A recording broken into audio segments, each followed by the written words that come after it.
దేవుని పరిశుద్ధ నామమునకు స్తోత్రములు. చేరి వచ్చిన దైవ జనాంగానికి మన ప్రభు మన రక్షకుడైన యేసుక్రీస్తు వారి యొక్క శ్రేష్టమైన నామములో మీ అందరికీ శుభములు. ఉదయకాల సమయంలో దేవుని యొక్క వాక్యాన్ని ధ్యానించుకోముందు దేవుని యొక్క ప్రేమలో కుటుంబాలన్నీ దేవుని యొక్క సన్నిధానములో జీవించాలని ఆయన ఆశయం. కుటుంబములతో సహా దేవుణ్ణి ఆరాధించడానికి ఆయన రక్తము కార్చి, ఆయన సిలువలో కార్చిన రక్తము ఏ ఒక్కరూ నశించుట ఇష్టము లేదు గనుక ప్రతి వారి కోసం, చిన్నలనేమి పెద్దలనేమి వృద్ధులనేమి మధ్య వయస్కులనేమి ప్రతి వారు కూడా దేవుణ్ణి ఆరాధించాలని ఆయన కోరిక. అందుకే ప్రియులారా, చిన్న బిడ్డలనేమి ప్రతి వారికి కూడా దేవుని యొక్క సన్నిధి చాలా అవసరం.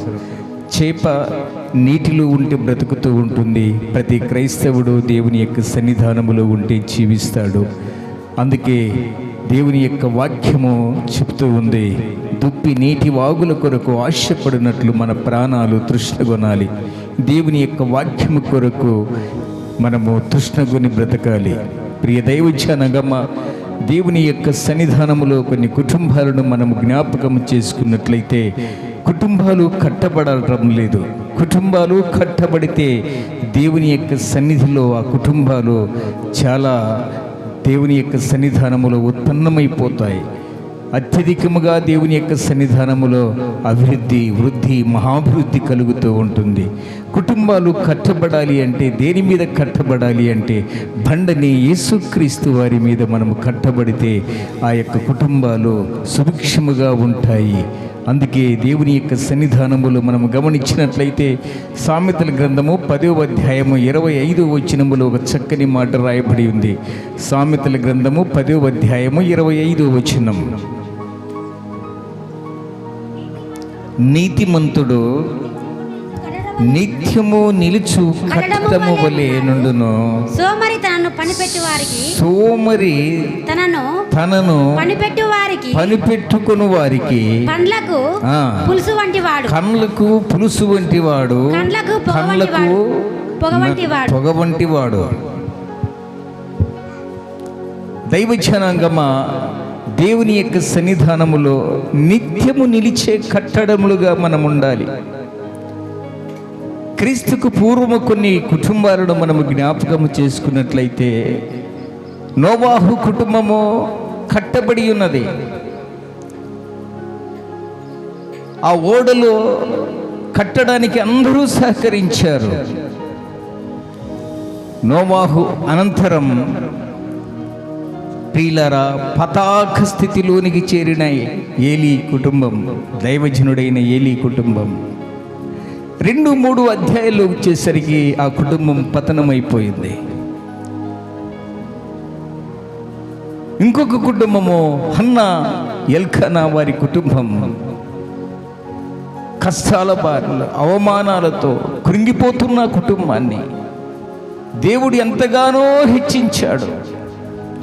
పతనావస్థలో ఉన్న కుటుంబాన్ని పతాక స్థాయికి చేర్చాడు దేవుడు.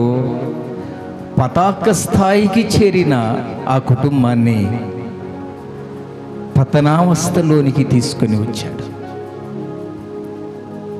కార్యారంభము కంటే కార్య అంతము మేలు అని దేవుని యొక్క వాక్యము చెబుతూ ఉంది. కుటుంబాలు కట్టబడాలి. దేని మీద కట్టబడాలి? అందుకే అంటాడు, జ్ఞానవంతురాలు తన ఇల్లు కట్టుకొను, మూఢురాలు తన చేతులతో తన ఇల్లు ఊడబెరుకుకొను. జ్ఞానవంతురాలు తన ఇల్లు కట్టుకుంటుంది, మూఢురాలు తన చేతులతో తన ఇల్లు ఊడబెరుకుంటుంది.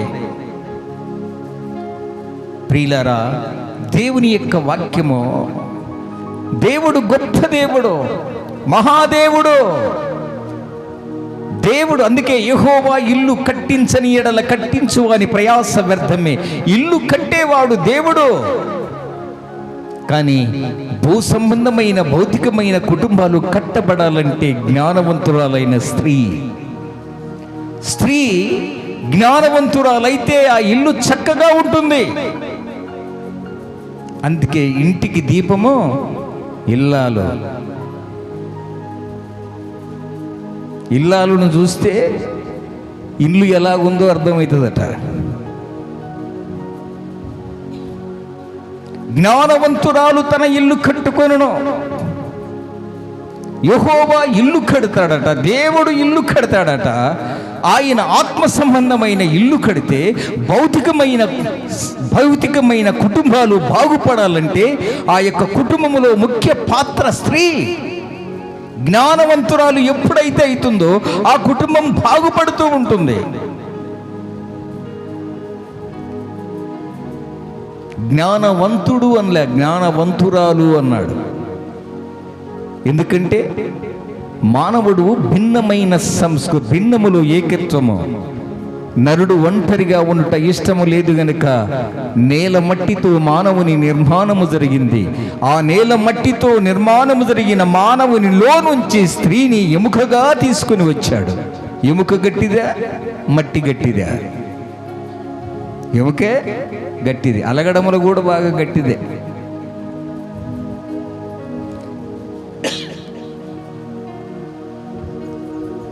మగ పురుషుడన్న అమ్మ సారీ క్షమించనా, నేను క్షమించాను, ఎముక కదా. ఎందుకు కుటుంబాలు విచ్చలవిడిగా పతనమైపోతున్నవంటే జ్ఞానవంతురాలుగా ఉండడము. జ్ఞానవంతురాలైతే తన ఇల్లు కట్టుకుంటూ ఉంది. కొత్తగా గజ్జెలు కొన్నదట, కాళ్ళకు గజ్జెలు కొని ఆమె 3-4 సార్లు ఆ వీధిలో తిరుగుతున్నా కానీ ఎవరు చూడడంలే.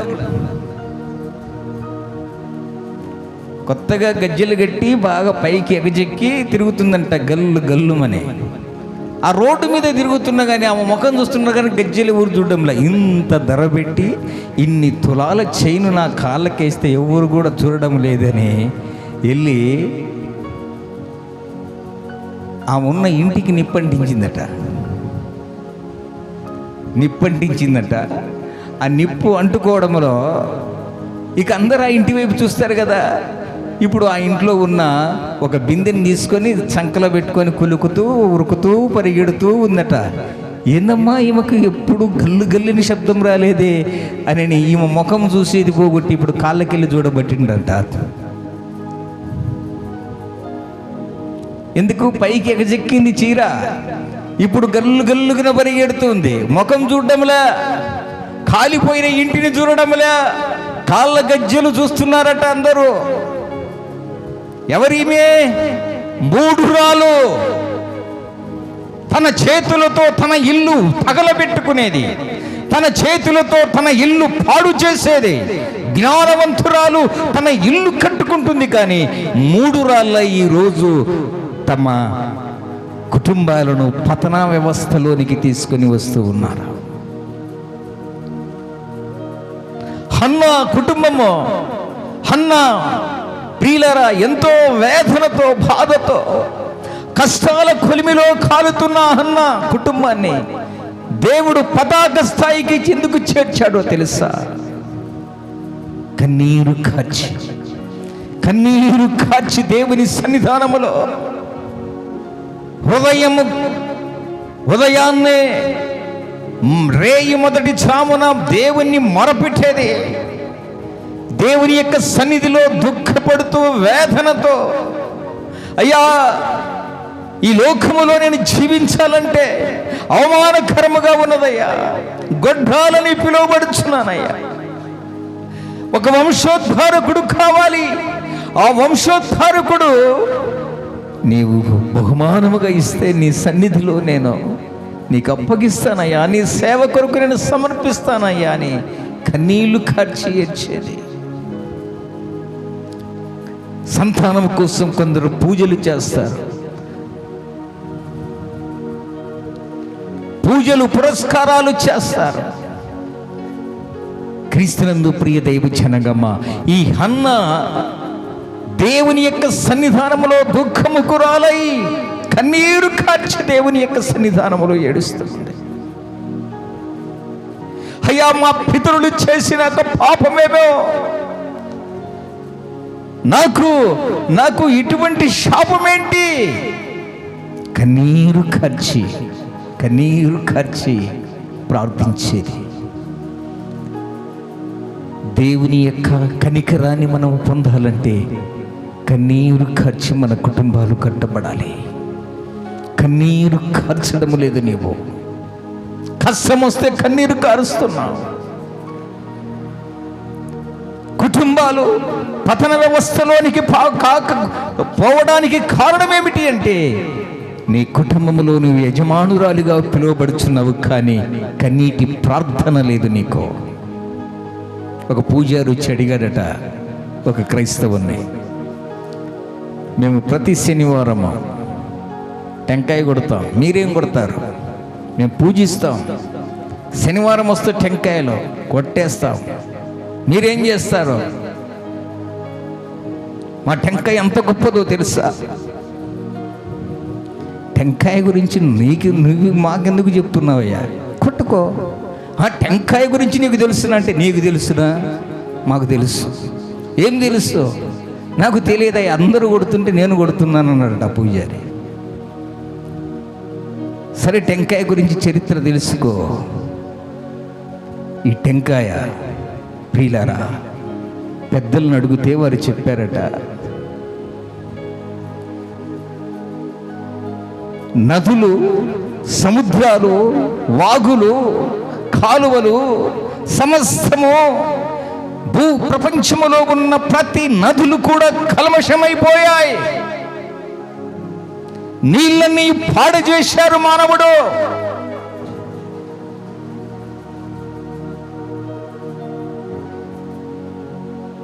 కలుషమైపోయిన నీటితో మేము ఎలా శుద్ధిపడగలము? కలుషమైన నీటితో దేవుణ్ణి ఆరాధిస్తే ఆయన మన ప్రార్థన ఆలకిస్తాడా అని ప్రకృతిలో కాయబడిన ఒక చెట్టును టెంకాయగా తీసుకొని ఆ టెంకాయను కొట్టి మా దేవునికి మేము ఆరాధిస్తాం, పూజిస్తాం. అంటే నీళ్ళన్నీ కలుషమైపోయాయి. టెంకాయలో ఉన్న నీరు కల్మషము ఉండదు, అది స్వచ్ఛమైన నీరు. తెలుసా టెంకాయ గుట్టు? ఈరోజు తెలిసిందా మీకు? ఎందుకు టెంకాయ కొడతారంటే ఈ నదులు, వాగులు, సముద్రాలు ఇవన్నీ కూడా పాడు చేశారు మానవుడు.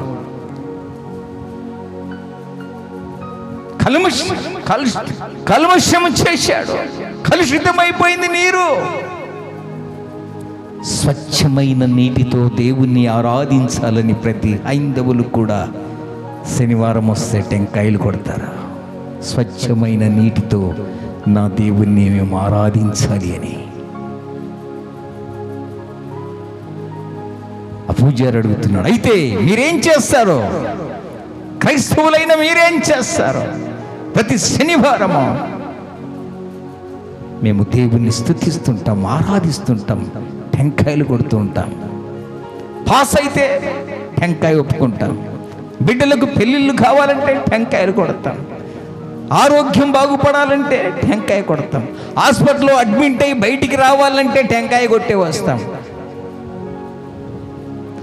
బిడ్డలకు హాస్పిటల్లో జన్మనిచ్చిన తర్వాత మరలా ఇంట్లోనికి రావాలంటే ఏదో ఆరతి బట్టి టెంకాయ కొట్టి మరలా ఇంట్లోకి రానిస్తారు. ప్రతిదానికి దేని వాడతారు?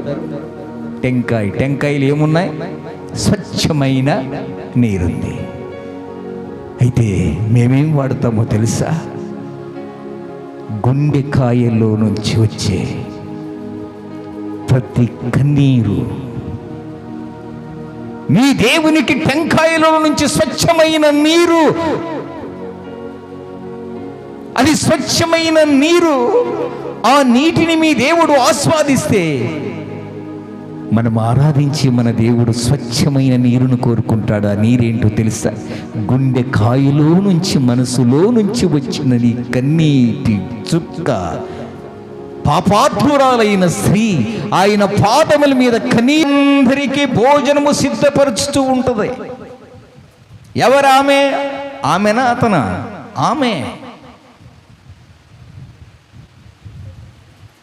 నీవు ఎముకవు, నీకు సహనము జాస్తి.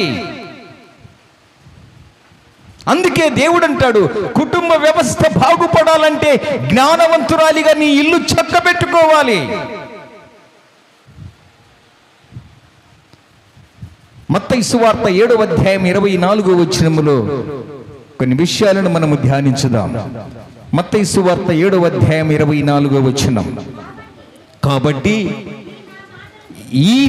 ఈ నా మాటలు విని వాటి చొప్పున చేయు ప్రతి వాడును బండ మీద తన ఇల్లు కట్టుకొనిన బుద్ధిమంతుని పోలి ఉన్నది.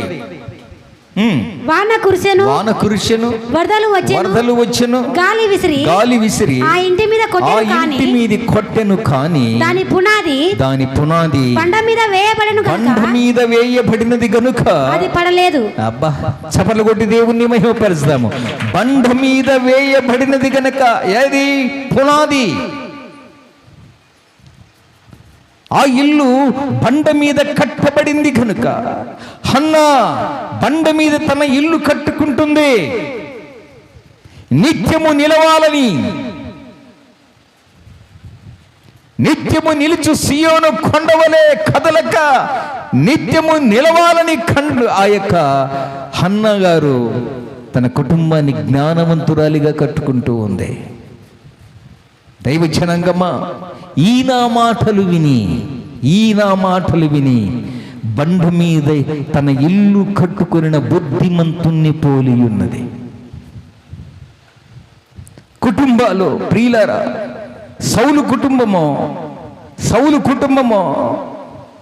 పతాక స్థాయికి చేరింది. కారణం ఏంటి?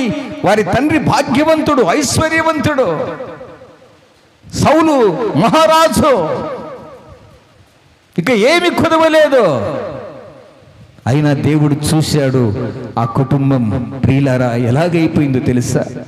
పతాక స్థాయికి చేరిన కుటుంబం పతన స్థితిలోనికి వెళ్ళింది. కారణం ఏంటి? హృదయ గర్వం. దేవదూతగా పిలువబడుచున్న లూసిఫర్ దేవునితో సమానముగా ఉండాలని ఆశించి తన హృదయములో గర్వించడం వలన స్థిరపడిన తర్వాత మనుష్యుడు గర్విస్తే ఏమైపోతాడో తెలుసా? గర్వము దేవదూతను కూడా దయ్యంగా మార్చింది. ఈరోజు ప్రియులారా, కుటుంబాలు మనము కట్టబడకపోవడం కారణం ఏమిటంటే అతిశయాలు. ఒకరిని గురించి ఒకరు అతిశయపడడం. పతాక స్థాయికి చేరిన ఆ యొక్క సౌలు కుటుంబం ఎందుకు పతనావస్థలోనికి పోయింది అంటే, నాకేంటి, ఆస్తి ఉంది, నా తండ్రి భాగ్యవంతుడు, కావలసిన ఆస్తిపాస్తులు ఉన్నాయి, విచ్చలివిడిగా సౌలు ప్రియులారా ఎప్పుడు కూడా ప్రార్థనా పరుడిగా సౌలును బైబిల్ గ్రంథంలో రాయలేదు. సోదరుల కోసం ప్రియులారా, అన్య వ్యవస్థలో అన్య దేవతల చుట్టూ తిరిగినవాడు, అటువంటి వాడు సౌలును ఎప్పుడు కూడా ఉపవాస ప్రార్థనలు, విజ్ఞాపన ప్రార్థనలు, దేవునికి బలిపీఠము కట్టినట్లుగా గ్రంథములో రాయబడలేదు. కారణం ఏమిటంటే ప్రియులారా, ఆ యొక్క కుటుంబాలు కట్టబడడం లేదు, పతనావస్థలోనికి వెళ్ళింది. అదే దావీదు కుటుంబము పడిపోయిన గుడారాన్ని కట్టిన దావీదును మనము జ్ఞాపకము చేసుకున్నట్లయితే ప్రియులారా, సౌలు కుటుంబము కూలిపోయింది. దావీదు కుటుంబము నిత్యము నిలిచింది. బండ మీద కట్టబడిన ఇల్లు ఏమైపోతుందట? బండ మీద కట్టబడిన ఇల్లు. 7వ అధ్యాయం 24 వచ్చినవమ్మా. కాబట్టి మరియు ఈ మాటలు విని వాటి చొప్పున చేయని ప్రతి వాడు ఇసుక మీద తన ఇల్లు కట్టుకున్న బుద్ధిహీనుని పోలియుండెను. వాన కురిసెను, వరదలొచ్చెను, గాలి విసిరి ఆ ఇంటి మీద కొట్టెను, అప్పుడది కూలబడెను. ఏమైపోద్దట? ఇసుక మీద కట్టబడిన ఇల్లు సౌలు ఇల్లు కూలబడిపోయింది. దావీదు ఇల్లు బండ మీద కట్టుకున్నాడు గనుక నిత్యము నిలిచి, ప్రియులారా, ఆ వంశములో నుంచే యేసుక్రీస్తు వారు ఉద్భవించినట్లుగా చూస్తున్నాము. దావీదు కుమారుడా అని ఎందుకు యేసుక్రీస్తును సంబోధించారు అంటే, ప్రియులారా, దేవుని హృదయానుసారుడిగా మారాడు గనుక తన ఇల్లు బండ మీద కట్టుకున్నాడు గనక, బండను ఆధారము చేసుకున్నాడు గనక, హన్నా కుటుంబము బండను దేవుని ఆధారముగా చేసుకున్నాడు. ఇంతకీ ఆ బండ ఎవరు? మొదటి కొరింథీయులకు రాసిన పత్రిక 10వ అధ్యాయము 4వ వచనం. మొదటి కొరింథీయులకు రాసిన పత్రిక 10వ అధ్యాయము 4వ వచనం. అందరూ ఆత్మ సంబంధమైన ఒకే పానీయమును పానము చేసిరి. ఏలయనగా తమ్మును వెంబడించిన ఆత్మ సంబంధమైన బండలోనిది త్రాగిరి. ఆ బండ క్రీస్తే. ఆత్మ సంబంధమైన బండలోనిది అందరూ త్రాగారు. ఆ బండ క్రీస్తే. ఆ బండ క్రీస్తే. క్రీస్తనే బండ మీద ఏ ఇల్లు కట్టబడతాయో నిత్యము నిలుస్తాయి. క్రీస్తు లేకుండా నీవు ఇసుక మీద ఇల్లు కట్టుకుంటే కూలిపోతాయి. ఇసుక మీద కట్టబడిన దానికి వానలు వచ్చాయట, బండ మీద కట్టబడిన ఆ ఇంటికి వానలు కురిశాయట, వరదలు వచ్చాయి. ఇసుక మీద కట్టబడిన ఇంటికి వానలు వచ్చాయి, బండ మీద కట్టబడిన ఇంటికి వానలు వచ్చాయి. ఇసుక మీద కట్టబడిన ఇంటికి వరదలు వచ్చాయి, బండ మీద కట్టబడిన ఇంటికి వరదలు వచ్చాయి. అంటే దేవుని నమ్ముకుంటే కష్టాలు రావా? దేవుని నమ్ముకుంటే బాధలు రావా? దేవుని నమ్ముకుంటే శ్రమలు రావా? ఈ శారీరముతో ఈ గుడారములు నీవు ఈ భూమి మీద విడిచిపోయేంత కాలము కూడా ఇవన్నీ నీతో ఉంటాయి. దేవుని నమ్ముకున్నారు కదా, మీరు బండ మీద ఇల్లు కట్టుకున్నారు కదా, మీకెందుకు శ్రమలు? ప్రియులారా, బండ మీద కట్టబడిన ఇంటికి వరదలు వస్తాయి, ఇసుక మీద కట్టబడిన ఇంటికి వరదలు వస్తాయి. అయితే బండ మీద కట్టుకున్నాము గనుక అది కూలిపోలేదు, ఇసుక మీద కట్టుకున్నాము గనుక ఆ ఇల్లు కూలిపోయినవి.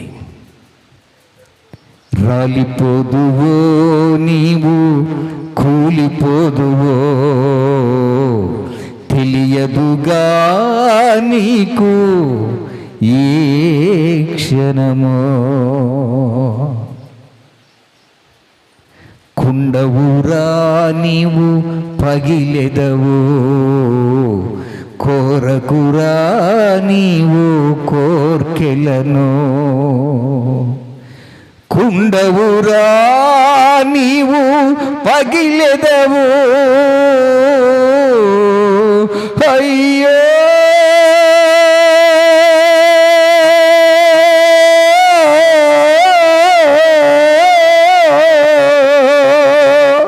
మానవా ఇది మాయరా, ఇది మాయరా.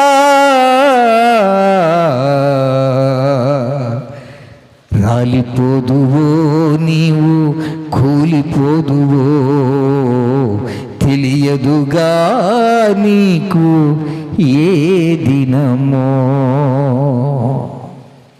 ఇసుక మీద కట్టబడిన ఇల్లు కూలిపోతాయి. సౌలు తన ఇంటిని ఇసుక మీద కట్టుకున్నాడు గనక కూలిపోయింది. దావీదు బండ మీద కట్టుకున్నాడు గనక తన ఇల్లు నిత్యము నిలిచింది, నిత్యము నిలిచింది. క్రీస్తునందు ప్రియ దైవ జనాంగమా, జ్ఞానవంతురాలైన హన్నా తన ఇల్లు కట్టుకుంది. మూడురాలైన యెజబెలు తన ఇల్లు ఊడబెరుకుంది. జ్ఞానవంతురాలైన రూతు తన ఇల్లును కట్టింది. మూడురాలైన వస్తీరాని తన కిరీటాన్ని పోగొట్టుకుని మూడురాలుగా మారింది. ఆ కిరీటం ఎవరికి వచ్చేదట? ఎస్తేరు రాణికి. జ్ఞానవంతురాలుగా మనము ఇల్లు కట్టుకోవాలి. ఆ ఇల్లు దేని మీద కట్టబడాలట? బండ మీద కట్టబడాలి. ఆ బండ ఎవరు? క్రీస్తు అనే బండ మీద నీవు ఇల్లు కట్టుకుంటే వరదలు వచ్చినా వానలు వచ్చినా భయంకరమైన తుఫానులు వచ్చినా కానీ అది పడిపోదు, కూలిపోదు. కీర్తనల గ్రంథము 20వ అధ్యాయము 7వ వచనం. కీర్తనల గ్రంథము 20వ అధ్యాయము 7వ వచనం. కొందరు రథములను బట్టి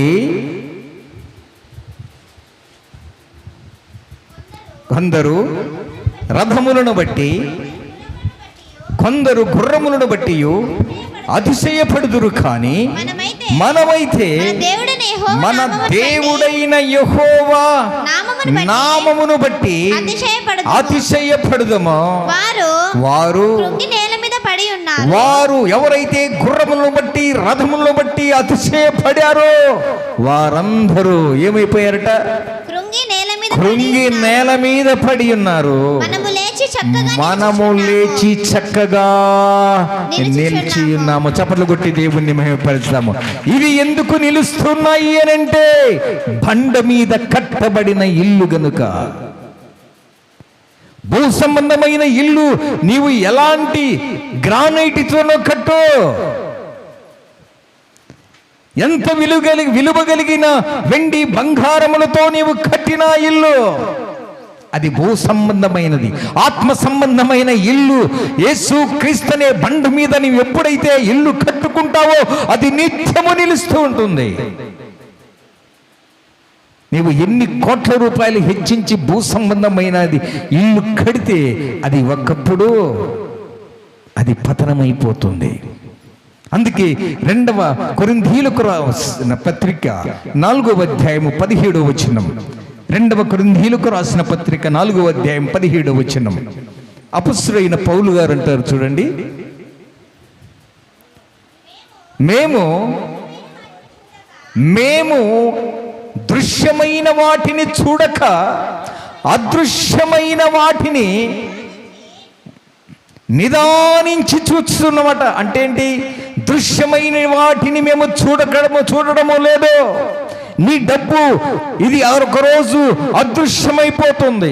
నీవు కట్టుకున్న ఇల్లు ఒకరోజు అదృశ్యమైపోతుంది. నీతో సహవాసము చేసే నీ కుటుంబ సభ్యులు ఒకరోజు దూరమైపోతారు. నీకు సహసారిగా ఉన్న సాటి అయిన సహాయముగా ఉన్న నీ భార్య ఒకరోజు నిన్ను విడిచి వెళ్ళింది. నీ పిల్లలు నిన్ను విడిచి వెళతాయి. అందుకే ఈయన అంటున్నాడు, అపొస్తలుడైన పౌలు గారు అంటున్నారు, మేము దృశ్యమైన వాటిని చూడక అదృశ్యమైన వాటిని మేము చూస్తూ ఉన్నాం. దృశ్యమైనవి ఈ ఇల్లు ఎంత చక్కగా కట్టారు. 70వ శతాబ్దములో టైటస్ అనే వ్యక్తి ప్రియులారా యెరూషలేము పట్టణము మీదకి వచ్చి ఎంతో సుందరమైన మందిరమును, యెరూషలేములో కట్టబడిన మందిరమును పడగొట్టాడు. ఎంతో విలువ పెట్టి కట్టబడిన మందిరాన్ని పడగొట్టేశాడు. ఆ మందిరాలు కట్టబడుతున్నాయి. అందుకే నీతిమంతుడు నిత్యము నిలుచు కట్టడము వలె ఉండాలి. నీవు కట్టబడాలి. నీవు కట్టబడాలంటే బండనే యేసు క్రీస్తు మీద నీ ఇంటిని కట్టబడాలి. దృశ్యమైన వాటిని చూడకు తల్లి, దృశ్యమైన వాటిని చూడకమ్మా, దృశ్యమైన వాటికి చూడకు బ్రదర్. దృశ్యమైన వాటిని చూడక అదృశ్యమైన వాటిని మేము నిదానించి చూచుచున్నాము. నిదానించి చూడు. టెంకాయ గొప్పదా, గుండెకాయ గొప్పదా? నిదానించి చూస్తున్నాం. దేనిలో నీరు స్వచ్ఛముగా ఉంటుందో మేము నిదానించి చూస్తూ ఉన్నాము. క్రీస్తునందు ప్రియ దైవ జనాంగమా, దృశ్యమైన వాటిని చూస్తూ ఉన్నాం మనం. అదృశ్యముడు ఆయన ఎవరట? అదృశ్య దేవుని యొక్క కుమారుడు, అదృశ్యుడు.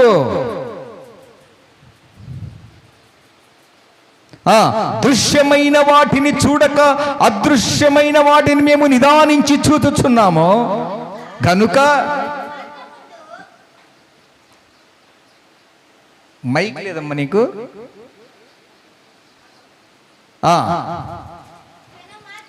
క్షణమాత్రముండు అంతకంతకు ఎక్కువగా నిత్యమైన మహిమ భారమును కలుగజేయుచున్నది. ఏలయనగా అనిత్యములు దృశ్యములైనవి అనిత్యములు, అదృశ్యమైనవి నిత్యములు. చప్పట్లు కొట్టి దేవుణ్ణి మహిమపరుస్తాము. దృశ్యమైనవి అవి మన కంటికి కనబడే ప్రతి వస్తువు కూడా ఒకరోజు పతనమైపోతూ ఉంది. అందుకే అపొస్తలుడైన పౌలు గారు ఆయన అధికారాన్ని, ఆయన చదువును, ఆయన హోదాను, అలాగే మోషే గారు తమ అధికారాన్ని, రాజరికాన్ని కూడా పోగొట్టుకుని క్రీస్తు కుటుంబములో చేరాలని, క్రీస్తు ప్రజలతో నిందను, శ్రమను అనుభవించాలని ఐగుప్తు రాజుగా ఉండుటకు కూడా ఇష్టపడడం లేదు ఆయన. కారణం ఏమిటి అంటే, ప్రియులారా, బండ మీద తన ఇల్లు కట్టుకోవాలని ఆశయముతో ఉన్నారు. ఇది నిత్యము నిలిచే ఇల్లు. అందుకే భూ సంబంధమైన ప్రియులారా ఇల్లు కట్టాలి అంటే ఎప్పుడు కూడా ధనవంతుడైన అబ్రహాము కూడా ఒప్పుకోలేదు. ఆయన గుడారాల్లో నివాసం చేస్తూ బలిపీఠాలు కట్టేవాడు ఉన్నాడు. లోతు మాత్రము గుడారాలు మార్చేవాడిగా ఉన్నాడు. ఇక్కడ కొద్ది దినాలు అయితే ఇంక అక్కడ కొద్ది దినాలు. గుడారాలు మార్చేవాడు లోతు. గుడారాల్లో ఉంటూ దేవునికి బలిపీఠము కట్టినవాడు అబ్రహాము గారు. ఈరోజు మనము కట్టేవారిమిగా ఉండాలి కానీ కూల్చేవారిమిగా ఉండకూడదు. కొందరు గుర్రములను బట్టి, కొందరు రథములను బట్టి పడిన వారందరూ వారు కూలిపోయారు. అయితే ఆయన నామమును ఎవరైతే స్తుతిస్తూ ధ్యానిస్తూ ఉంటారో, ఆయన నామాన్ని ఎవరైతే ధ్యానిస్తూ ఉంటారో వారు లేచి చక్కగా నిలవబడతారు. నడుము వంగిపోయిన సమాజ మందిరములో ఉన్న ఆ యొక్క 18 సంవత్సరం నుంచి నడుము వంగిపోయింది. యేసయ్య ఆమెను చూసి ఆమె మీద జారిపడి ఆమె మీద చేతులుంచగానే చక్కగా నిలవబడ్డది. వంగిపోయిన నీ బ్రతుకును చక్కగా మార్చే దేవుడు. ఈరోజు కుటుంబాలు కట్టబడాలి కానీ మనము పడగొట్టకూడదు. కొందరు కాపురాలు పొద్దున్నే లేస్తే అదే, వారిరువురు సంతోషంగా ఉన్నారు, భార్యాభర్తలను ఎలా చీలుస్తామా, ఆ కుటుంబాలను ఎలా దూరపరుస్తామా, పొద్దున్నే లేస్తే ఇదే చింత వారికి. ఒక ఇంటికి వెళ్ళిందట, ఏమక్క మీ ఆయన నల్లగా ఉన్నాడే, కర్రగా ఎట్ట చేసుకున్నావే నువ్వు దరిద్రుని అన్నదట. ఎట్లుంది ఇప్పుడు సంసారము, ఎలా చేస్తున్నావు అంతో కాపురము? అవా కాఫీ తెస్తాం తాగే అని కాఫీ తీసుకొని వచ్చేదట. డికాషన్ ఎలాగుంటుందే, నల్లగా ఉంటుంది. పాలు ఎలాగుంటాయి, తెల్లగా ఉంటాయి. మరలా నేను ఇచ్చిన కాఫీ ఎలాగుందే, చాలా తీయగా ఉందే, మధురంగా ఉందే. అలాగే ఉంది మా భార్యాభర్తల కాపురం. ఈ మాట చెప్తే జ్ఞానవంతురాలు. సందు దొరికితే చాలు పక్కింటికి వెళ్ళి కుటుంబాల గురించి లీకియడం. మా ఎత్తిట్ట, మా మమ్మిట్ట, మా భర్తట్ట, మా ఆయనిట్ట. పొద్దున్న లేస్తే ముసలమ్మ ముచ్చట్లు. వీళ్ళు ఎవరంటే 3 రాళ్ళు అని పిలుస్తారు. కష్టం వచ్చిన, బాధ వచ్చిన కన్నీరుతో నీవు నీ కుటుంబం కోసము, నీ భర్త కోసము, నీ కుటుంబం కోసము, నీ కుటుంబాన్ని కట్టబడాలని, బండ మీద యేసు క్రీస్తునే బండ మీద నీ కుటుంబాలు కట్టబడాలని నీవు ప్రార్థించే ప్రార్థనా పర్వాలిగా ఒక హన్నాలా చూడాలని దేవుని యొక్క ఆశయం. పొద్దున్న లేస్తే సందు దొరికితే చాలు పక్కింటికి వెళ్ళి ముసలమ్మ ముచ్చట్లు పెట్టుకోవడం కాదు, 6ని 3 రాలంటుంది బైబుల్.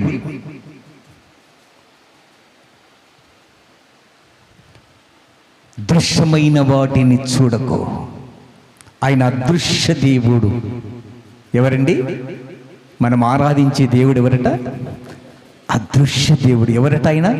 దేవుడు ఆత్మ గనుక ఆయనను ఆత్మతోనూ సత్యముతోనూ ఆరాధించాలి. భగవంతునికి భక్తునికి మధ్యన ఉండేది ఏ భక్తి నానా? అంబికా దర్బారు భక్తి. క్రీస్తునందు ప్రియ దైవ జనాంగమా, దేవుని యొక్క సన్నిధానములో ఏ కుటుంబాలు నీవు పతన వ్యవస్థలోనికి వెళ్ళాయో బైబిల్ చరిత్ర చెబుతూ ఉంది. సౌలు విచ్చలవిడిగా తన గర్వముతో, అంధగర్వము, ధనగర్వముతో విర్రవీగి కుటుంబాన్ని ఇసుక మీద కట్టబడిన కుటుంబముగా కూలిపోయింది. దావీదు అరణ్యములో గొర్రెలను మేస్తూ, గొర్రెలను కాయిచు, కష్టములో, బాధల్లో, ఎండలో, ఎడారిలో బ్రతుకుచు, అరణ్య మృగాలతో కాపురము చేస్తూ, తల్లి ప్రేమను, తండ్రి ప్రేమను కోల్పోయి అరణ్యములో బ్రతుకుచు, దేవునితో సహవాసము చేస్తూ, బండనే యేసు క్రీస్తు మీద తన ఇల్లు కట్టుకోవాలని కన్నీరు కార్చి దేవునికి హృదయానుసారుడుగా బ్రతికిన వాడు దావీదు. మన కుటుంబాలు ఎలాగున్నాయి? ఇసుక మీద కట్టబడిన కుటుంబము సౌలుది, బండ మీద కట్టబడిన కుటుంబం దావీదు గారిది. బండ మీద కట్టబడిన కుటుంబము హన్నా, ఇసుక మీద కట్టబడిన ఇల్లు వస్తీరాని. కుటుంబాలు పతన వ్యవస్థలోనికి, యెజబెల్ లాంటి భ్రష్టురాళ్ళు, యెజబెల్ లాంటి వారు ఎవరండి? కన్న పిల్లలనే కడతెరుస్తున్నారు. ఇప్పుడు కన్న పిల్లలనే కడతెరుస్తూ ఉన్నారు. అందుకే అన్నాడు, తల్లి మరిచిన, తండ్రి మరిచిన, నేను నిన్ను చేరదీస్తాను. తండ్రులు కసాయి తండ్రులు అవుతున్నారు, తల్లి కసాయి తల్లి అవుతుంది. అందుకే అన్నాడు, తల్లిలా లాలించును, తండ్రిలా ప్రేమించును, నుదిమి వచ్చు వరకు ఎత్తుకొని ముద్దాడును, చంకనెత్తుకొని కాపాడును యేసయ్యా. తల్లిలా లాలించును, తండ్రిలా ప్రేమించును. ప్రియవనుడా, వృద్ధాప్యములో ఉన్న నీ తల్లిని వంట వండించడానికి వాడుకుంటున్నావు.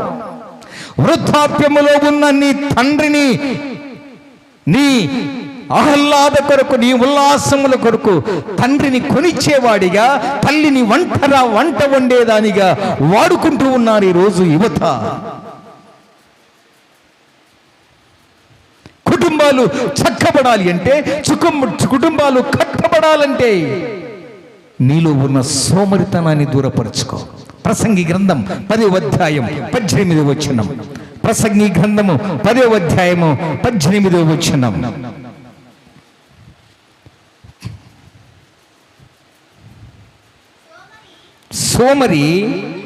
సోమరితనము చేత ఇంటి కప్పు దిగబడిపోవును, చేతుల బద్ధకము చేత ఇల్లు కొరియును. ఇప్పుడు ఏమిలే, పిల్లలు ఎలా ఉంటారంటే కుర్చీ మీద కూర్చి భార్య తినిపిస్తే ఇలాగే ఉంటారు.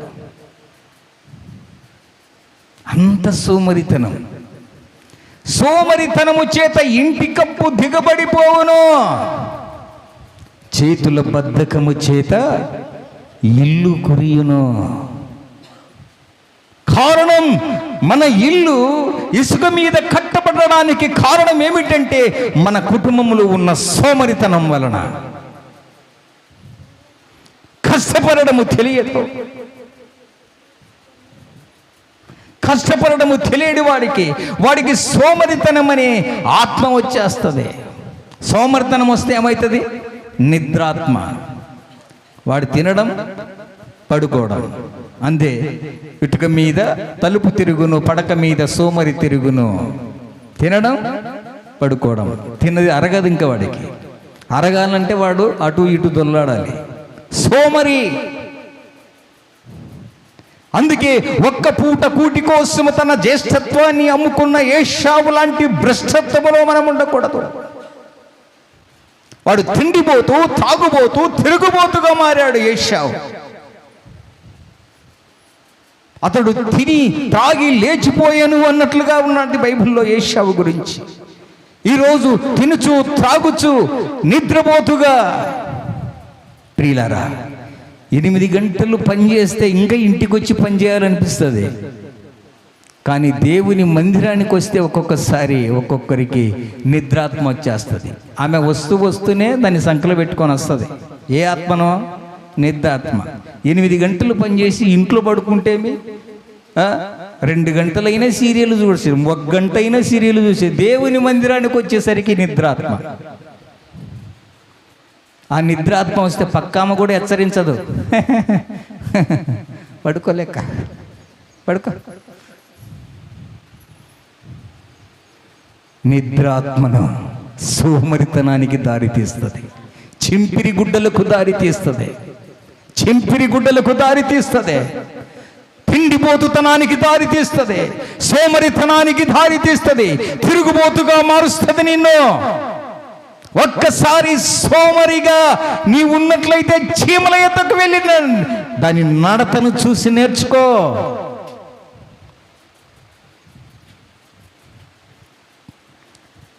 మన కుటుంబాలు కట్టబడకపోవడము కారణం ఏమిటో తెలుసా?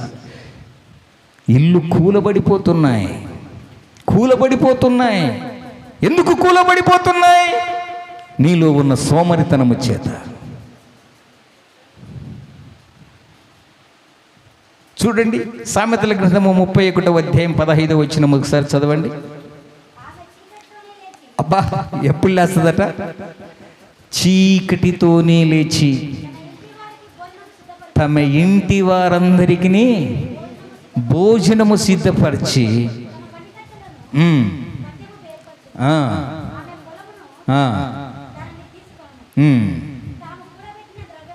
Praise the lord. చీకటిన లేచి ఆమె నడుము కట్టుకుని పని చేస్తుందట. అందుకే బైబిల్ చెప్తున్న అర్థం ఏంటో తెలుసా? పని చేసేవాడే భోజనానికి పాత్రుడు. పని చేస్తేనే భోజనం తినాలా? పని చేయకపోతే ఏం ఉద్ధరించిన నీకు భోజనం పెట్టాలా? పని చేసిన వాడే భోజనమునకు పాత్రుడు. అపొస్తలుడైన పౌలు గారు అంటారు, మేము పని చేయబట్టే భోజనము చేస్తున్నాము, పని చేయని ఎడల మేము భోజనము ముట్టము.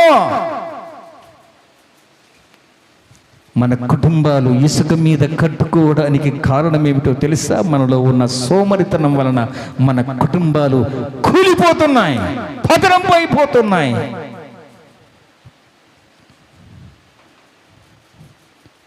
క్రీస్తునందు ప్రియ దైవ జనగమా, 2 స్తంభాల మధ్య. అందుకే కుటుంబాలు కట్టబడాలి అంటే సామెతల గ్రంథము 9వ అధ్యాయము 1వ వచనం.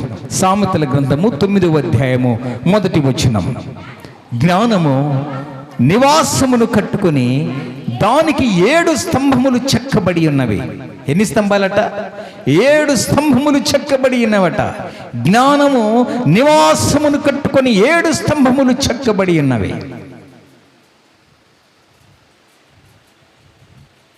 7 స్తంభాలతో ఇల్లు కట్టుకోవాలి. 1 తిమోతిలకు రాసిన పత్రిక 3వ అధ్యాయము 15వ వచనం. 1 తిమోతిలకు రాసిన పత్రిక 3వ అధ్యాయము 15వ వచనం.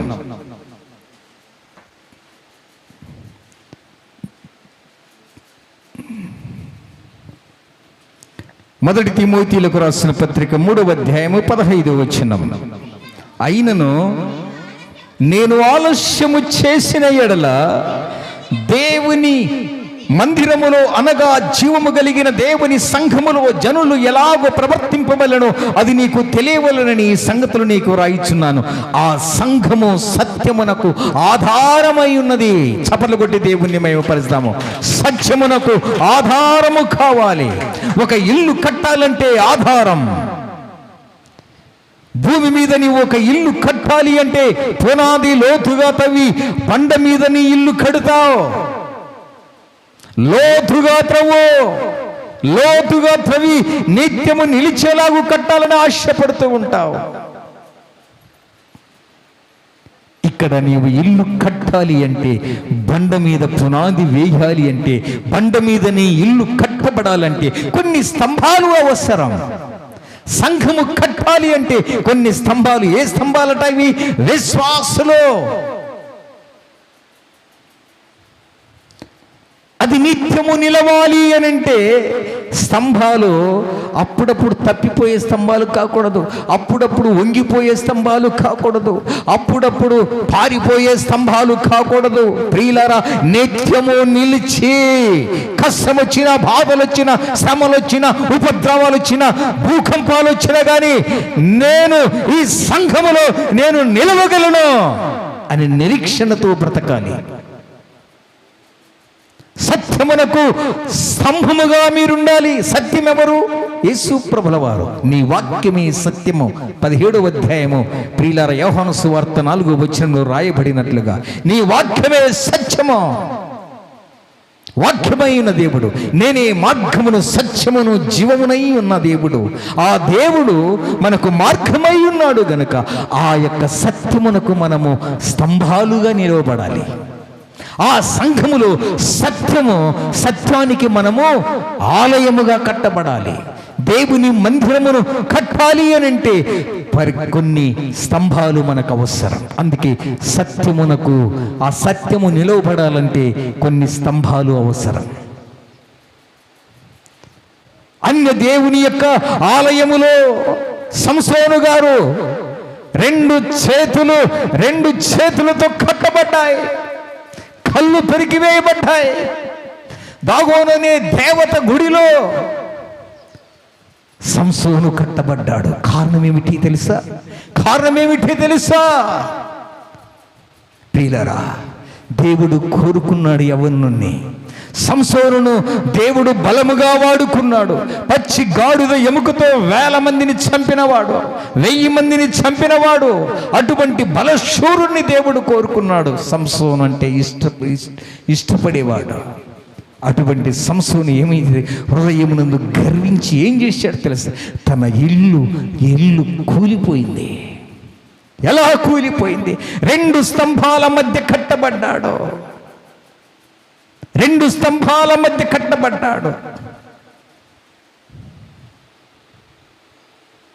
న్యాయాధిపతుల గ్రంథము 16వ అధ్యాయము 26వ వచనములో చూస్తే, గుడికి ఆధారముగా ఉన్న స్తంభాలు ఇంటికి ఆధారముగా ఉండాలంటే కొన్ని స్తంభాలు మనకు అవసరం. అలాగే గుడికి ఆధారమై ఉన్న 2 స్తంభాలకు కట్టబడ్డాడు సంసోను గారు. కట్టబడి ఇంచుమించు 3000 మంది అక్కడ చేరి ఆయన అపహాస్యం చేస్తున్నారు, ఆయన మీద ఉమ్మి వేస్తున్నారు, ఆయన మీద నిందలు, అపనిందలు, అవమానాలన్నీ భరిస్తూ, రే సంసోను నువ్వెంత బలాఢ్యుడివురా అని హేళన చేస్తూ ఉండేవారు. బలవంతుడు ఏమైపోయాడట? బలహీనుడైపోయాడు. ఎంత దాసులైనా కాంత దాసులేనట్లుగా అంత గొప్ప వ్యక్తి బలమును కోల్పోయాడు. కారణం ఏమిటంటే ఆయన చూపు ఎప్పుడు స్త్రీల మీదనే. తిమ్నాతునకు వెళ్ళి ఆమెను చూసెను, ఆమెను మోహించెను. కొందరికి పురుషులకు బాయ్ ఫ్రెండ్లే కావాలి, పురుషులకు గర్ల్ ఫ్రెండ్లు, అమ్మాయిలకు మాత్రము బాయ్ ఫ్రెండ్లే కావాలి. ఆడవాళ్ళు సరిపోదు. ఇప్పుడు కాలేజీలలో చూడండి, విచ్చలవిడితనం. ఏమ్మా అంటే మా బాయ్ ఫ్రెండ్. ఏమి నీకు స్నేహితులు లేరా? ఆడబిడ్డలు లేరా? ఆడబిడ్డలతో కలవరు. మన భాషలు చెప్పాలంటే ఆడబిడ్డలకు మగదయ్యము, మగబిడ్డలకు ఆడదయ్యం. దయ్యాలు బట్టి తిరుగుతున్నారు. సంసోను కూడా అలాంటి దయ్యము పట్టి తిమ్నాతునకు వెళ్ళి కోరిన, అందుకే ప్రియులారా ఈ కంటిని చూసినదల్లా ఆశించి బ్రతికాడు. చివరికి ఒక వేశ్య చేతిలో, ఢిల్లీల చేతిలో బలైపోతూ ఉన్నాడు. తన బల రహస్యాన్ని విప్పాడు. ఎక్కడ ఉంది నీ బలం అంటే నా ఎంట్రుకల్లో ఉంది, నా జుట్టులో ఉంది. ఆ జుట్టు, ఆ యొక్క వెంట్రుకలు దేవుని కోసం అభిషేకింపబడిన వాడు, దేవుని కోసము ప్రియులారా యథార్థముగా బ్రతికిన ఈ యొక్క సంసోను ఏమైపోయాడు తెలుసా? తలలో ఉన్న అభిషేకాన్ని అమ్ముకున్నాడు. తలలో మాత్రం అభిషేకం, కళ్ళల్లో బలహీనత. తన తలలో బలంగా ఉంటుంది అభిషేకం, కళ్ళల్లో మాత్రము బలహీనత. అభిషేకము ఉన్నవాడు కళ్ళతో ఆ యొక్క స్త్రీని మోహించి ఏమైపోయాడట, బలాన్ని కూడా పోగొట్టుకున్నాడు. ఇప్పుడు ఎక్కడున్నాడట, 2 స్తంభాల మధ్యలో కట్టబడ్డాడు. కట్టబడి తినేను గట్టి త్రాళ్ళతోడా, వీడనీదు ఆత్మ వీడనీదు వ్రతము. 2 కళ్ళు పెరిగేశారు, కట్టబడ్డాడు 2 స్తంభాల మధ్య. గుడ్డివాడనైతి గాలు ఏడ్చుచుంటి, దిక్కులేక నేను నీ శరణు కోరితి. ఒక్క మాట చాలు, ఒక్క మాట చాలు, ఒక్క మాట చాలు ప్రభు,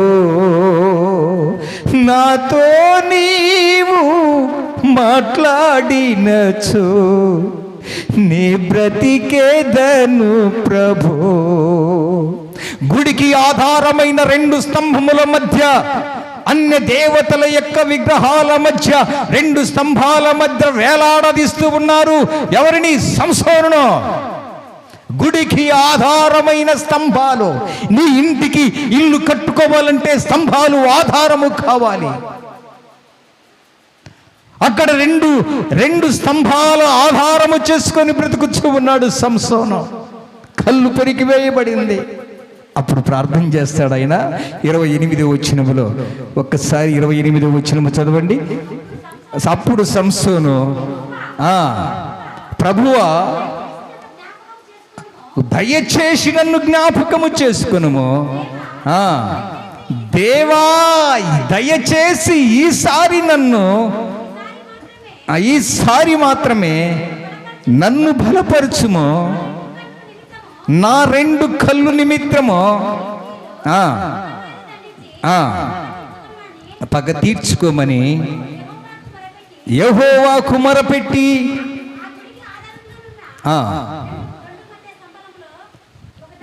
ఆ గుడికి ఆధారం అంటే ఏమిటట? అవి స్తంభాలు. అంటే ఇల్లు కట్టాలంటే స్తంభాలు అవసరమా? గుడి కట్టాలంటే స్తంభాలు అవసరమా?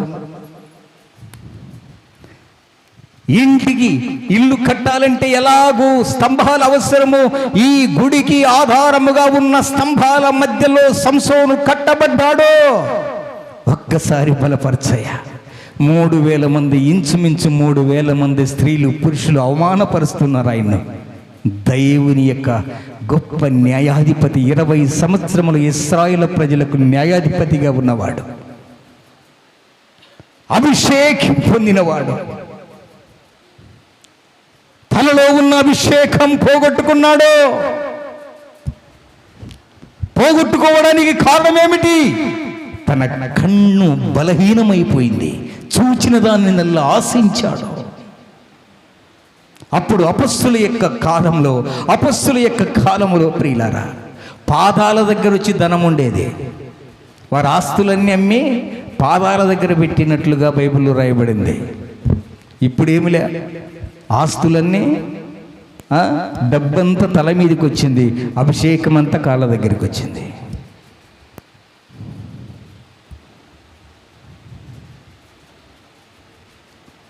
క్రీస్తునందు ప్రియ దైవ జనగమా, 2 స్తంభాల మధ్య, అన్ని దేవతల మధ్య, దాగునని దేవతల మధ్య కట్టబడినాడు, అవమానపరచబడుతూ ఉన్నాడు. మీరు ఇంటికి వెళ్ళి చదవండి, 16, 26 నుంచి ఆ అధ్యాయమంతా చదవండి. సంసోను ఎంత హీనంగా చూశారో, హేళన చేస్తున్నారట.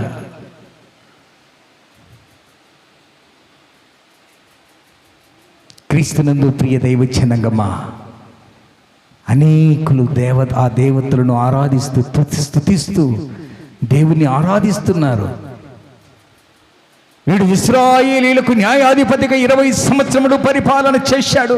వీడు మా చేతిలో చిక్కాడు. ఇప్పుడు వీడిని మా దేవతకు బలిస్తామని, బలియాగముగా అర్పిస్తామని వారందరూ మొక్కుబళ్ళు చెల్లించుకుంటున్నారట. ఎలాంటి బలులు చెల్లిస్తారు వాళ్ళు? మొక్కుబళ్ళు. మొక్కుబళ్ళు చెల్లించాలంటే ఏం చేస్తారు? నోటొక్క టెంకాయ కొడతారు. మనం ఏ టెంకాయ కొడతాం? మనకి ఎన్ని టెంకాయలు ఉన్నాయి? ఎన్ని టెంకాయలు ఉన్నాయమ్మా? గుండెకాయ ఒక్కటే. ఆ గుండెకాయలో వేదనతో బాధలతో మొరపెట్టి, దేవా, సుంకరి ప్రార్థిస్తాడు కదా, పాపినైన నన్ను కరుణించుని ఆకాశములో ఉన్న దేవుణ్ణి ఆరాధిస్తూ రొమ్ము కొట్టుకొనుచు కన్నీరు కారుస్తారు.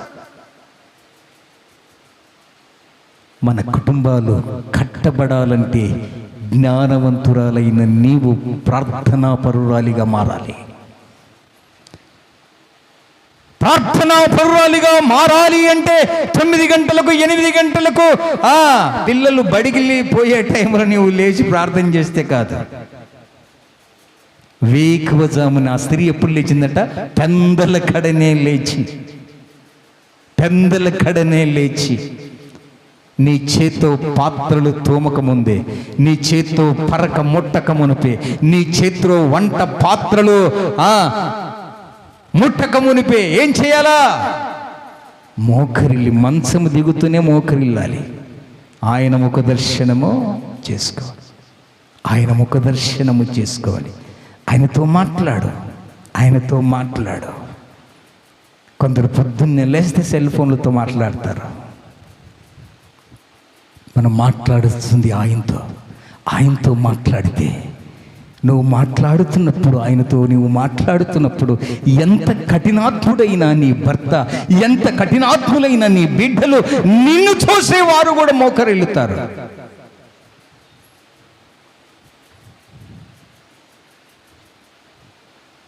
దైవ జనాంగమా, ఈరోజు ఇసుక మీద కట్టబడడానికి మన కుటుంబాలు కారణమేమిటో తెలుసా? నీలో ఉన్న సోమరితనమే నీ కుటుంబాన్ని పతనము చేస్తూ ఉన్నాయి. సత్యమునకు ప్రియులారా స్తంభముగా ఉండవలసిన ఒక స్త్రీ అంటే సంఘములో ఒక విశ్వాసిగా ఒక స్తంభముగా ఉండాలనుకున్నావు. బాధ్యత లేకుండా ప్రార్థనకు వస్తావు. బాధ్యత ఉందా నీకు? ఒక స్తంభం. అయ్యా, నా దేవుని యొక్క సన్నిధిలో, నా దేవుని యొక్క ఆలయములో నేను ఒక స్తంభాన్ని. ఆ స్తంభం ఎందుకో తెలుసా? సత్యాన్ని కాపాడడానికి. తూర్పుగోదావరి జిల్లాలో ఒక పాస్టర్ గారిని కొడుతుంటే నవ్వుతుంటారంట విశ్వాసులు. మేము ఎప్పుడో కొట్టాలనుకున్నాం, ఇన్ని కొట్టనియండి. ఇంతసేపు చెప్తాడా మాకు వాక్యం? ఇంతసేపు గంటలు చెప్తాడు వీడు. అంటే ఏంటి? ఇస్కరియోతు యూదాలకు కూడా దేవుని యొక్క సంఘములో ఉంటారు. యేసుక్రీస్తును పట్టించింది ఎవరు? శిష్యుడే. సంఘములో ఉన్న బలహీనతలన్నీ బయటికి వెళ్తున్నాయంటే ఎవరు? ఈ స్తంభాలే. ఈ స్తంభాలు ఉన్న చోట నిలిచి సంఘం కోసం కన్నీరు కార్చి ఆ సంఘం కోసం బలపడాలని ప్రార్థన చేస్తే ఏముండదు.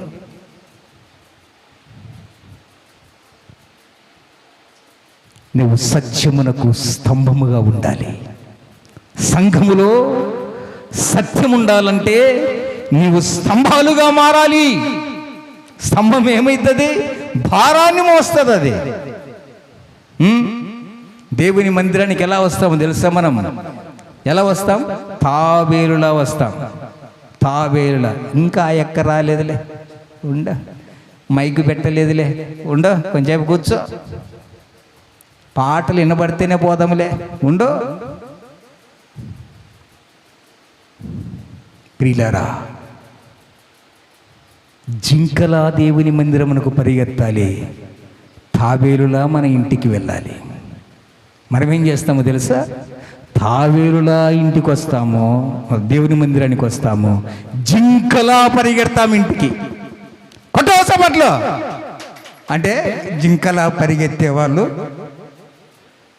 ప్రియులారా, దేవుని మందిరానికి జింకలా పరిగెత్తుకొని వచ్చి దేవుని యొక్క ఆలయములో ఒక స్తంభముగా ఉండాలి, సత్యానికి నేను స్తంభముగా ఉండాలనుకున్నాం. కానీ ప్రియులారా, సత్యమునకు స్తంభములా మనం ఉండాలి. దేవుని మందిరమునికి ఎలా రావాలట? జింకలా పరిగెత్తాలి. దుప్పి నీటి వాగుల కొరకు ఆశపడి ఎలాగూ నీటి కోసం పరిగెడుతుందో ఆదివారం వస్తే చాలు దేవుని మందిరమునకు పరిగెత్తాలి. ఇప్పుడు స్కూల్లో చూడు, ఒక్కొక్క పిల్లోని వాని 2 మోకులు కట్టుకొని వెళ్ళిపోతుంటారు తల్లిదండ్రులు. లేకుంటే తండ్రి కాళ్ళు పట్టుకుంటే తల, ఓమ్మా నేను రానమ్మా, ఓమ్మా బడి వద్దమ్మా. బలవంతముగా బడి. దేవుని మందిరానికి కూడా అంతే. ప్రియులారా, సినిమా థియేటర్కి వెళ్ళి 50 రూపాయల టికెట్ కొని పక్కన కూర్చొని నీ పక్కన కూర్చున్న స్నేహితురాలు సినిమా చూడకుండా నిద్రపోతుంది అనుకో, నువ్వేం చేస్తావు? ఏం చేస్తావు? ఏమ్మే, ఆటో ఛార్జ్ 20 రూపాయలు, తిండి ఖర్చు 20 రూపాయలు, టికెట్ 50 రూపాయలు, 100 రూపాయలు పెట్టుకొని నువ్వు ఈడ కుర్చీలో కూర్చొని నిద్రపోయడానికి వచ్చావా? చూడే అంటామా లేదా? సంఘములు ఎందుకు హెచ్చరియం? మనం పక్కామ నిద్రపోతున్నా పట్టించుకోం. 100 రూపాయలు పెట్టి సినిమా టికెట్ కొని సినిమా థియేటర్లో నిద్రపోతే నువ్వు ఫ్రెండ్గా ఇష్టపడవు. లే, బుద్ధి ఏం రాలా? చూడు, బయట వస్తుంది చూడు, డ్యాన్స్ వస్తుంది చూడు, ఎంత ఉజ్జీవపరుస్తామో. చెడు చాలా ఫాస్ట్గా వెళ్తుందండి, మంచి మాత్రం చాలా స్లోగా. అందుకే దేవుడు కూడా మనకు జత పరిచే దేవుడు భాగస్వాములను ఇవ్వాలి అని అంటే దేవుడు కూడా ఆలోచన చేస్తాడు. ఒకళ్ళు పెట్రోల్ పోసే వాళ్ళను, ఒకళ్ళను అగ్గిపుల్ల ముట్టించేవారిని. ఒకళ్ళు పెట్రోల్ పోసేవాడు, ఒకడు ఆర్పేవాడు. అంటే మన భాషలో స్పీడ్ బ్రేకర్లు ఉంటాయి కదా, ఒకడు ఫాస్ట్గా వెళ్తే భర్త ఫాస్ట్గా ఉంటే భార్య స్లోగా. ఆగో, ఇద్దరు ఫాస్ట్ అనుకో, 150 కిలోమీటర్ల దూరం పోతే ఎక్కడనో ఘాట్ రోడ్లో పడిపోతావు, లోయలో పడిపోతావు. అందుకే దేవుడు కూడా ఏం చేస్తాడంటే, నీ భర్త స్లో అయితే, నీ భర్త, మనం పూజారులు కానీ సేవకులు పాస్టర్లు కానీ ఎన్ని పెత్తనాలు చూసినా కానీ దేవుని దృష్టిలో ఉంటుంది, ఈమె చాలా పాస్ట్, ఈమెకు పాస్ట్గా ఉన్న భర్తనివ్వకూడదని ఆయన ఆలోచన చేసి ఈమెకు స్పీడ్ బ్రేక్ వేసేవాడు కావాలని ఆలస్యం చేస్తాడు. మనకు పెత్తనాలు కూడా పెళ్లి కుమారుని సంసిద్ధపరచాలి అంటే స్పీడ్ బ్రేకర్లు కావాలి.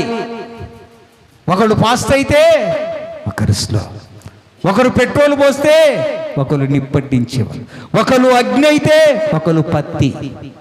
పత్తి ఏంటి తెలుసా? దూది. పత్తి ఉన్న చోట ఏమైపోద్ది? దూది కాలిపోతుంది. అందుకే క్రీస్తునందు ప్రియ దైవ జనాంగమా, దేవుని యొక్క సన్నిధానంలో స్తంభాలుగా మనం ఉండాలి. ముఖ్యమైన స్తంభము, ఇల్లు కట్టబడాలంటే ఏ స్తంభం ఉంటా? యజమానురాలైన నీవు వేకువజామున లేచి, ఈ రోజు నుంచి ప్రారంభించు. ఉదయాన్నే లేచి, వేకువజామునే లేచి ప్రార్థన. నీ భర్త త్రాగుబోతాడైనా, నీ కుమారులు తిరుగుబోతులైనా, నీవు కన్నీటి ప్రార్థన చేస్తే ఎటువంటి కఠినాత్మునికైనా కరుణ కలిగిస్తాడు నా దేవుడు. చప్పట్లు కొట్టి దేవుణ్ణి మహిమపరుస్తాం. సత్యమునకు స్తంభములై ఉండాలి. ఇల్లు కట్టాలి అంటే బండ మీద కట్టబడాలి. బండ మీద కట్టబడిన ఏ బండ? క్రీస్తునే బండ మీద కట్టుకున్న ఇల్లు నిత్యము నిలుస్తాయి. ఇసుక మీద కట్టబడిన ఇల్లు కూలిపోతాయి. ఈ ఇల్లు కట్టబడాలి అంటే నేను ఒక్కొక్క మాటను చెప్పను, ఒక 2-3 నిమిషాల్లో ఆ వాక్యం చూపించి నేను ముగిస్తాను. ఎన్ని స్తంభాలట? 7 స్తంభాలు. సామెతల గ్రంథము 9వ అధ్యాయము 1వ వచనములో, జ్ఞానమునకు నివాసమును కట్టుకొని 7 స్తంభములు చెక్కబడి ఉన్నవి. సామెతల గ్రంథము 24వ అధ్యాయము 3వ వచనం. సామెతల గ్రంథము 24వ అధ్యాయము 3వ వచనం. జ్ఞానము వలన ఇల్లు కట్టబడును, వివేచన వలన స్థిరపరచబడుతుంది. జ్ఞానముతో మనం ఇల్లు కట్టాలి. జ్ఞానముతో మనం ఇల్లు కట్టబడాలి. రూతు గ్రంథము 4వ అధ్యాయం 11వ వచనం. రూతు గ్రంథము 4వ అధ్యాయం 11వ వచనం. ఇశ్రాయేలు ప్రజలు రూతు అమ్మ గురించి ఏం చెప్తున్నారో చూడండి. రూతు గ్రంథము 4వ అధ్యాయం 11వ వచనం. అందుకు ప్రజలందరూ పెద్దలను మేము సాక్షులము, యెహోవా ఈ ఇంటికి వచ్చిన ఆ స్త్రీని ఇశ్రాయేలీల వంశములో వర్ధిల్ల చేసిన, ప్రైజ్ ది లార్డ్, రాహేలును పోలిన దానిగాను లేయాను పోలిన దానిగా చేయునుగా కానీ ఆశీర్వదిస్తూ ఉన్నారు. ఎవరడమునా? రూతును. ఈమె జ్ఞానవంతురాలిగా తన ఇల్లు కడుతూ ఉంది. మగ పురుషుడు లేడు ఆ ఇంట్లో, కానీ అత్తకు ఆదరణగా ఆ ఇంటిని కట్టాలని పొలములో పనికి వెళ్ళి పరిగెవేరు కొనుచు కష్టపడి ఆ ఒడిలో పనులు దాచుకొని తన అత్తకు భోజనము సిద్ధపాటు చేసేది. జ్ఞానవంతురాలిగా పిలువపడుచున్న రూతమ్మను జ్ఞాపకం చేసుకుందాం. ఆమె విధవరాలు, విగ్రహారాధికురాలు, ప్రియులారా అన్యురాలు, ఇప్పుడు ధన్యురాలుగా మారి దేవుని యొక్క సన్నిధానములో ఆ కుటుంబానికి ఒక స్తంభముగా మారింది. చప్పట్లు కొట్టి దేవుని మహిమపడు. ఆ కుటుంబానికి సంఘముగా ఆ ఇశ్రాయేలు ప్రజలు కొనియాడబడుచున్నారు. ఆ స్తంభమును చూసి, అమ్మా నీవు ధన్యురాలివి, నీవు ధన్యురాలివి. 2వ పేతురు రాసిన పత్రిక 1వ అధ్యాయం 5వ వచనం. ఆ హేతువు చేతనే మీ మటుకు మీరు పూర్ణ జాగ్రత్త గలవారై విశ్వాసమునందు సద్గుణమును, విశ్వాసములో ఇప్పుడు మనం ఒక ఇల్లు కట్టుకోవాలంటే ఏం చేయాలా? జాగ్రత్తగా ఆలోచన చేస్తాం. పూర్ణ జాగ్రత్త. బిహేర్ ఆఫ్ పిక్ ప్యాకెటర్స్ అని ఉంటుంది. ఎక్కడండి? రైల్వే స్టేషన్లో ఒక బోర్డు వేసి ఉంటారు, బిహేర్ ఆఫ్ పిక్ ప్యాకెటర్స్. ఒక పెద్ద ఉన్నత అధికారుల ఇంటికి కానీ అక్కడ ఒక బోర్డు గేటుకు ఒకటి ఉంటుంది, బిహేర్ ఆఫ్ డాగ్. కుక్క ఉన్నది జాగ్రత్త, దొంగలున్నారు జాగ్రత్త. ఈరోజు కూడా ఒక ఇల్లు కట్టుకోవాలంటే, ఒక స్తంభముగా నీవు మారాలి అంటే జాగ్రత్త కలిగి లోతుగా త్రవ్వి విశ్వాసముతో ఆ ఇంటిని కట్టుకోవాలి. బండనే యేసుక్రీస్తు వారి మీద ఆ ఇల్లు కట్టబడాలి అంటే మొట్టమొదటి యొక్క స్తంభము సద్గుణం, మంచి గుణం. గుణవతి అయిన భార్య దొరుకుట అరుదు, అట్టిది ముత్యము కంటే అమూల్యమైనది అంటాడు. ముత్యం ఏంటండి? ఆఫ్టర్ గుణవతి అయిన భార్య ఏం చేత అంతకంటే విలువగలదట. గుణాన్ని నీ సంఘములు కానీ నీ కుటుంబములు కానీ మంచి గుణవంతురాలిగా నీవు బ్రతకాలని ఆశపడుతున్నావు. ఆ హేతువు చేతనే మీ మటుకు మీరు పూర్ణ జాగ్రత్త గలవారై విశ్వాసమునందు సద్గుణమందు. ఇప్పుడు ఎన్నో స్తంభం ఇది? 2వ స్తంభం. ఇదేంటి? జ్ఞానం. ఇది దేవుడిచ్చిన జ్ఞానం. లౌకికమైన జ్ఞానముతో మనం ఇల్లు కడుతూ ఉంటాం, అవి కూలిపోతాయి. భూకంపాలకు నిలవబడవు, వరదలకు నిలవబడవు. కానీ నిత్యమైన ఇల్లు. అందుకే అబ్రహాం ఏమంటాడో తెలుసా? పునాదులు కలిగిన పట్టణము కోసం నేను ఎదురు చూస్తూ ఉన్నానంటాడు. భూమి మీదనంత కాలము గుడారములో బ్రతికాడు. దేవుని యొక్క నిత్యమైన పట్టణము, నిలవరమైన పట్టణము అక్కడ ఉందని ఆశించి ఆయన కోసం జీవించాడు. ప్రియులారా, జ్ఞానముతో ఇల్లు కడుతున్నాడు. ఈరోజు మనము భూ సంబంధమైన ఇల్లు కడుతున్నాము అంటే లౌకికమైన జ్ఞానముతో కడుతున్నాము. లౌకికమైన జ్ఞానముతో అన్ని యొక్క వందల అఫ్టర్లు కట్టినా కానీ భూకంపాలకు కూలిపోతూ ఉన్నాయి. చెకోస్లోవేకియాలో మన భూకంపం కలిగినప్పుడు ప్రియులారా, ఆ యొక్క ఎన్ని అఫ్టర్లు తెలుసా? 32 అఫ్టర్లు కూలిపోయాయి. భూకంపానికి తట్టుకోలేకపోయాయి. నేపాల్లో భూకంపాలు వచ్చాయి, అఫ్టర్లు కూలిపోతున్నాయి, అంతస్తుల భవనాలు కూలిపోతున్నాయి. కారణం ఏమిటంటే మనము లౌకికమైన జ్ఞానముతో మన ఇల్లు కడుతున్నాం. భూ సంబంధమైనవి ఇవి దృశ్యము అంటే దృశ్యమైనవి, అవి అనిత్యములు. అదృశ్యమైనవి నిత్యములు. మన దేవుడు ఎవరట? అదృశ్య దేవుడు. ఆత్మ కనపడుతుందా? మన దేవుడు ఆత్మ గనుక ఆత్మ గనుక ఆయన ఆరాధించాలి. మన దేవుడు ఎవరట? ఆ పక్క మూలన ఈ పక్క మూలన యేసుప్రభు ఫోటోలు పెట్టి ఊదిబట్టిలు పెట్టి టెంకాయలు కొట్టి ముక్కుతే ఆయన ఆరాధికుడు కాదు. ఆయన విగ్రహారాధికుడు కాదు. ఆయన విగ్రహారాధన అంటే మన ఆచారము కానిది ఆచరించుట ఏ విగ్రహారాధన మనము ఆచారముచ్చకూడదు. దేవుడు ఆత్మ గనుక అదృశ్యుడైన ఆత్మ మన దేవుడు గనుక ఆ దేవుణ్ణి ఆరాధించటానికి ఆత్మతో సత్యముతో మనము ఆరాధించాలి. మనము అంత జ్ఞానముతో మనము ఇల్లు కట్టుకోవాలి. ఆ హేతువు చేతనే మీ మటుకు మీరు పూర్ణ జాగ్రత్త గలవారై విశ్వాసమునందు సద్గుణమునందు జ్ఞానమును, రెండవది జ్ఞానము, మూడవది జ్ఞానమునందును ఆశా నిగ్రహత. ఒక్కొక్క ఆశ మనకు ఏ ఆశ ఉండాలి అంటే ఈ లోకములో బ్రతికినంత కాలము మేము భార్యాభర్తలు ఏరువురి మీ ప్రభువా నీ సన్నిధానములో జంటగా మేము బ్రతకాలి, జంటగా మేము ఉండాలి. నోవాహు ఓడ కట్టినప్పుడు పోతూ పెంటి 2 ఆడ మగ జంతువు ప్రియులరా, పక్షులు, ఆ యొక్క మృగ జంతువులు, క్రూర మృగాల్లో కూడా అన్నీ అనేక జంతువుల్లో కూడా 2 ఆడ మగ 2గా బ్రతికాయి. ఈరోజు కూడా మీరు ఏక శరీరమై దేవుని యొక్క పరిచరులు ఆశా నిగ్రహత కలిగి నీ కుటుంబంలో ప్రియులారా, నీ కుటుంబము కూలిపోవడానికి కారణం ఏమిటంటే ఎన్నెన్నో ఆశలతో బ్రతుకుతున్నావు. ఆ పక్కన చూడు, ఆమె వజ్రాల ఆహారం వేసుకున్నది, నీవేంటే నీ మూర్ఖుని ఎలాగ చేసుకున్నానని చెప్పి భర్తను నిందించడం కాదు. ఆశలో నిగ్రహత ఉండాలి. మంచము ఉన్నంతసేపు నీవు ఎంత మంచం ఉందో అంతే. ప్రియులారా, లేనిపోయిన ఆశలు నీకు కనపడుతూ ఉంటాయి. BMW కారు కనపడతాయి, లోకంలో హెలికాప్టర్లు కనపడతాయి, రైళ్లు కనపడతాయి. అవి కనపడినప్పుడల్లా నీ ఇంటి పట్ల వారు కొత్త సామాను కొనేటప్పుడు నీ భర్తను ఏం చేయకూడదు? అపహాస్యము చేయకూడదు, గౌరవించాలి. దేవా, నీవిచ్చిన భర్తతో నేను చిరకాలము నీ ఆలయమును నేను కనిపెడతాను. ఒక ఆశ కలిగి బ్రతుకుతాం. ఆశలో నిగ్రహత కలిగి ఉండాలి క్రైస్తవుడికి, ఆశలో నిగ్రహత కలిగి ఉండాలి జ్ఞానవంతురాలికి. మూడవది ఆశా నిగ్రహత. నాలుగవది ఆశా నిగ్రహమునందు సహనము. నాలుగవది సహనము. దేనికి సహనం ఉంటుందండి? మట్టికి సహనం ఉంటుందా? ఎముకకు సహనం ఉంటుందా? ఎముక బలము గలది, మట్టి బలహీనము గలది. బలహీనమైన భర్త ఒక్కసారి ఏదైనా విభేదిస్తే వెంటనే నీవు వెళ్ళి సారి చెప్పు, ధైర్యపరచు. ఎందుకంటే నువ్వు ఎముకవు, సహనం ఎక్కువ. ఇడు పురుషుడు చేయలేడు. అక్కడ సామాన్లు అంతా ఉంటుంది, ఇక్కడ పిల్లోడు ఏడుస్తున్నాడు. సామాన్లు అక్కడ పడేసి మళ్ళీ పరిగెత్తాలి. మళ్ళీ అక్కడ ఏదైనా పిల్లోడు ఏదైనా మోసం చేసుకుంటే మళ్ళీ పిల్లోని దగ్గరికి.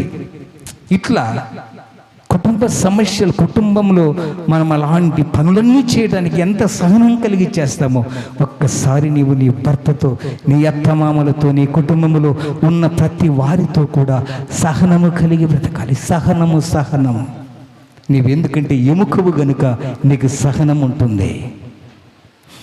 ఆశా నిగ్రహత యందు సహనమునందు భక్తి అంటే అర్థం ఏంటో తెలుసా? భక్తి అంటే దేవునికి దగ్గరగా ఉండడము భక్తి. భయము అంటే ఏంటో తెలుసా? పాపానికి దూరముగా ఉండడమే భయం. చెప్పండి, భక్తి అంటే ఏంటి? భక్తి అంటే దేవునికి దగ్గరగా బ్రతకడము భక్తి. భయము అంటే పాపానికి దూరముగా ఉండడము భయం. సహనమునందు భక్తి యందు సహోదర ప్రేమ. సహో అంటే ఏంటో తెలుసా? ఓ అంటే ఉదరం, సహో అంటే నీ గర్భములు, ఒకే గర్భములో నుంచి వచ్చిన సహోదరులు. తన సహోదరుని ప్రేమించని వాడు నరహంతకుడు అంటుంది బైబిల్. మనమందరము సహోదరులను గౌరవించాలి. ఏ మతమైనా ఎవరైనా కానీ మనమందరినీ ప్రేమించి వారి కోసం ప్రార్థించి మంచి మనస్సాక్షి కలిగి బ్రతకాలి.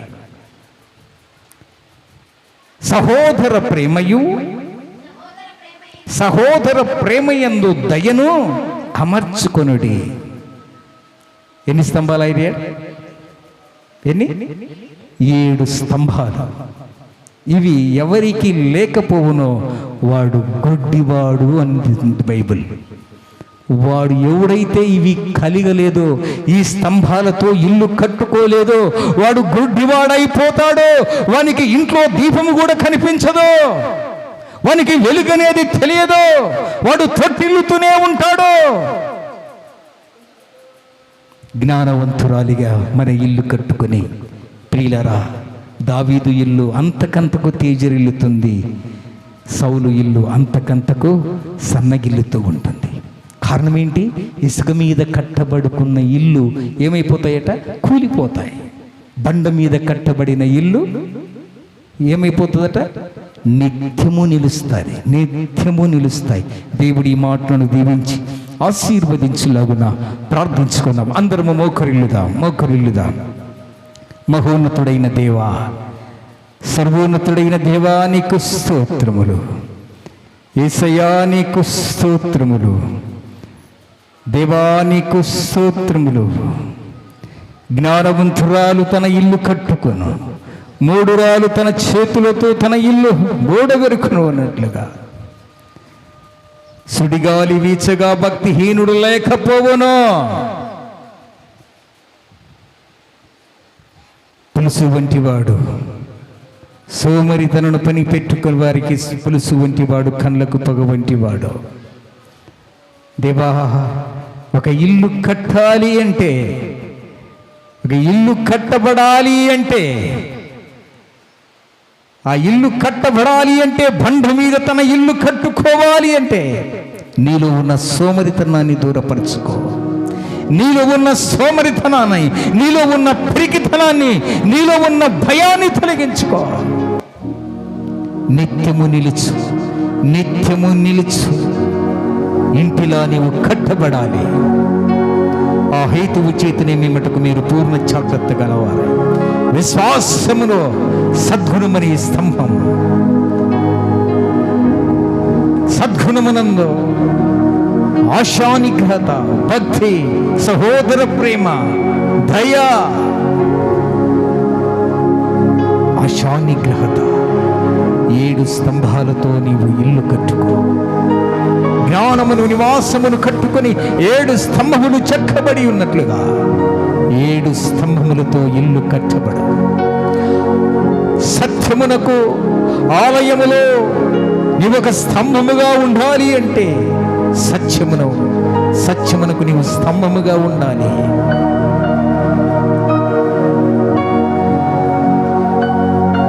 యేసయ్యా, నీకు స్తోత్రములు. దేవా, నీకు స్తోత్రములు. సత్యమైన దేవా, ఈ క్షణమే నీకు బండ మీద కట్టబడిన ఇంటిలా మా ఇంటిని చెక్క పెట్టుకొని, ఆ ఇంటిని చెక్క పెట్టుకొని వేకువజామునే లేచి కన్నీటి ప్రార్థనతో మా కుటుంబమంతయు కట్టబడినట్లుగా, మా కుటుంబమంతయు విడవబడకుండా నీ రాకడలో, నీ ప్రత్యక్షతలో మేము ఎదురు చూసి కుటుంబంలో, సంఘములో మేము బ్రతుకున్నట్లుగా నీ కృపను అనుగ్రహించమని యేసు ప్రభు నీ పరిశుద్ధమైన నామం ప్రార్థించి అడిగి వేడుకొని నీ మేలుడు పొందుచున్నాము తండ్రి. ఆమేన్. ఆయన శరీరమును, ఆయన రక్తమును జ్ఞాపకము చేసుకోకముందు